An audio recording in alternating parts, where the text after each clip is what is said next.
Hello, everybody, and welcome to episode 4 of the Behind the Boards podcast series. It is crazy. We have already been doing this for a month now. Seems like the season just started the other day, but we already have 5 games into the season, into the books. So far, 3-2. So far for the Fire, both of the losses came to top 5 ranked teams in the state, St. Thomas Academy, which was the first game of the season about 2-3 weeks ago, and then Prairie on Saturday. Tough loss, 6-0. We'll get a little bit more into that game later, but first, I just want to let you guys know that we will be having Grant Limke on the podcast later, so that will be really fun. We'll talk to him for a little bit. He is the leading point scorer for the Fire right now with 6 points, 2 goals, 4 assists. He's playing really good right now. So the senior forward from Buffalo, Minnesota, we will get some of his insight on the team and the Blake game coming up, as well as the previous couple games and how he's been able to really ramp up the point scoring so far. First, we are going to take a look at the Delano game. It was a fun game. On Thursday night, shots were about even. Holy Family did outshoot him by 7, 25-18. So, I mean, they weren't necessarily super even, but it was nothing crazy, so to speak. Starting off the game, at the very end of the first period, Nick Blood got a goal, just one-timed it into the top right corner. It really started from Luke Rolas with a nice defensive play, getting the puck up to Mark Lund, who again got it up to Jake Cameron, one up the side, and Cameron just slid the puck across the slot to Blood, who absolutely perfect accuracy. Really, really satisfying goal to watch. Second period, Delano was able to get a goal from Brad Pinanimi. Third period, about 5 minutes in, Brad Pinanimi scored again, giving Delano the 2-1 lead. And only about a minute and a half after that, Grant Limke, who we will be speaking to later again, won the faceoff, was able to get it back to Spencer Lewin, who just out of nowhere just gave a clap bomb to the top right corner, hitting the cookie jar, and Selly to the center of the ice. Super, super fun to see that from the captain. Just perfect shot. It knocked the water bottle off, as you can see in the video, or not off, but popped it up in the air. So when the water bottle gets popped up, that's when you know that it's a good shot. And then only about 2 minutes after that, Jake Cameron got the turnover right outside of the offensive zone for the Fire. Defensive zone, rather, for Delano. Was able to get the puck, skate it in, and snipe it to the far right post. Hit the post, went in. And that was the end of scoring. So Holy Family did win 3-2. Great game by both teams. You know, Delano really hung in there for a while, but again, Holy Family just no bad shifts for them, just working their tails off the whole entire time. You know, back checking or forechecking great, back checking great, just everything really came out nice for the Fire, and they took their opportunities and they scored on them. You know, Cameron was able to bring up the puck, passing it to Blood, who shot it perfectly. Lewin kind of created his own chance out of nowhere, just pointing the puck on net, and happened to really just pick out that top right corner, paint the corner. And then also Jake Cameron, again, taking the puck into the zone by himself, sniping it. Super fun game to watch. Olsen with 18 shots on goal, made 16 saves. Good game for Jack.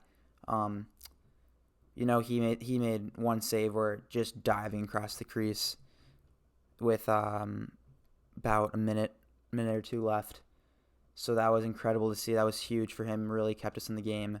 When offensively, the forwards or the defense for Delano were really shutting down the Holy Family forwards for that part of the game. Next, we will be taking a look at the Eden Prairie game from Saturday.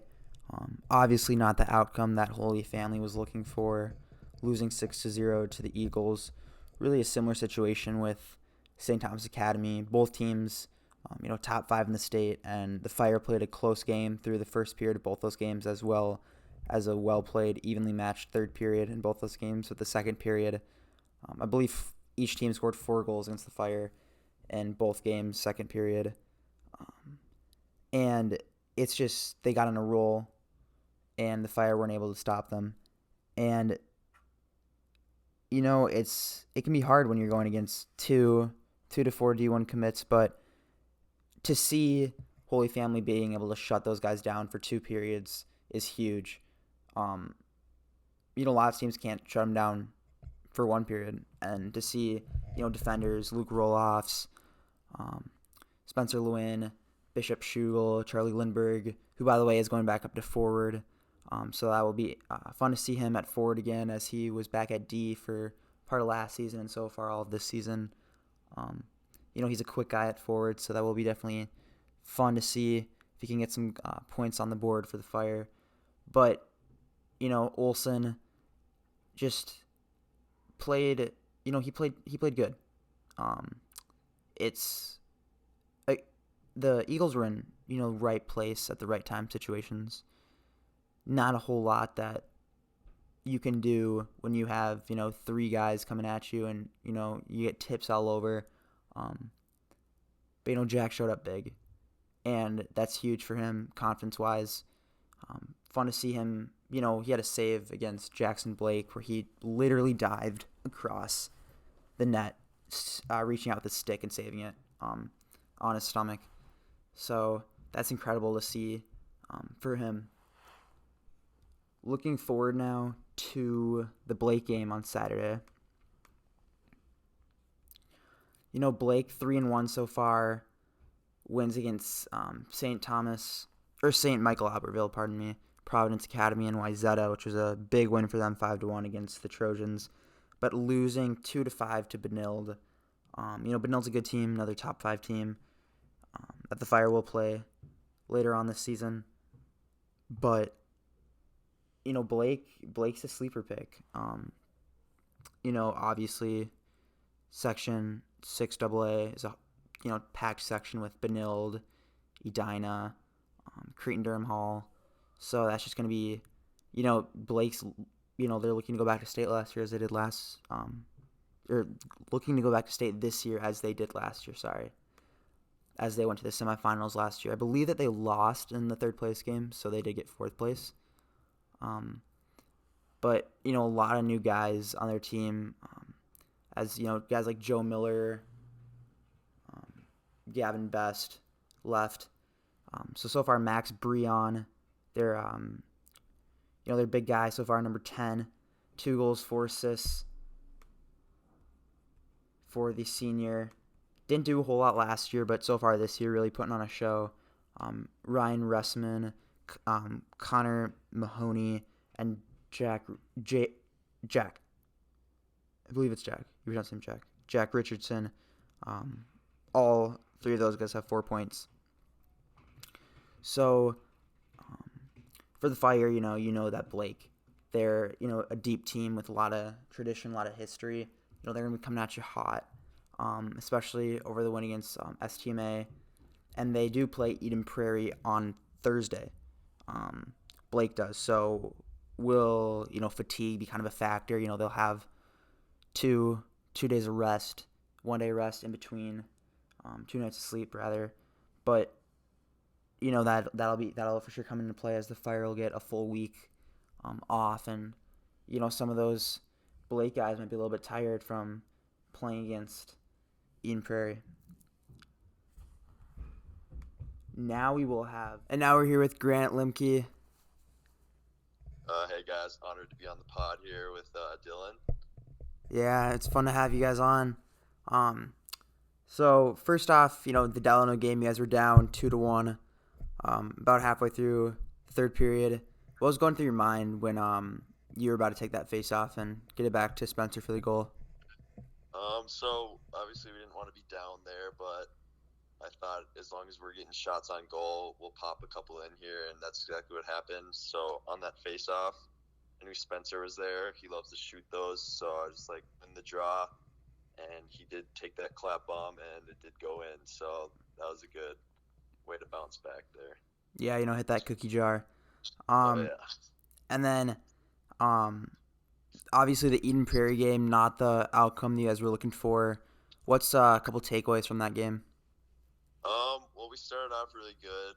We're laying the body, getting pucks in deep, getting shots on goal, working down in their zone. We actually outshot them in the first, and then we just couldn't bury any pucks during the game, and slowly we just kept losing our offense there, and just a lot of stuff. We just need to put some pucks in the net, and yeah, Yeah, for pucks in sure. the net, and then stuff goes from there, basically. Yeah. And then looking forward to the Blake game, obviously kind of a shaky start for them. What are you guys expecting from them, and how are you guys going to stop what they're hoping to bring to Victoria on Saturday? So Blake always plays a good game. They're always a good team, no matter who they have on their team. So we know they got a really good tendy out there. So we want to score some goals, especially after not scoring last game, and just keep playing the way we're being coached in practice. Like get pucks in deep, get shots on goal, um, work the puck in deep, and yeah. So we'll be looking to get back in the win column on that game. Yeah, and then finally, um, hoping to get Noel and Ryder back for that game. What's that going to mean to get those guys back? Yeah, that'll be great. Really looking forward to that. Noel's been wanting to get back here for a long time, and he's been trying to play these last couple games, but I think his wrist will be ready this weekend. And Ryder for sure, his foot. Hopefully he can be back soon. His foot, he got a puck there, so it's broken, I think. So Yeah. hopefully he starts feeling better. And then we got E Hall, who has a concussion. So Is he going to be back by Saturday not too? sure. I'm not sure yet, but it'll be nice to get him back in decor Yeah. and get rolling here. Yeah, for sure. Once all the guys are back, that'll help out a lot. All right. Well, Yes. thank you, Grant, for everything, for being on the podcast today. It's been awesome. Honored. Yeah, right. Well, thank you guys for tuning in to this week's episode of Behind the Boards.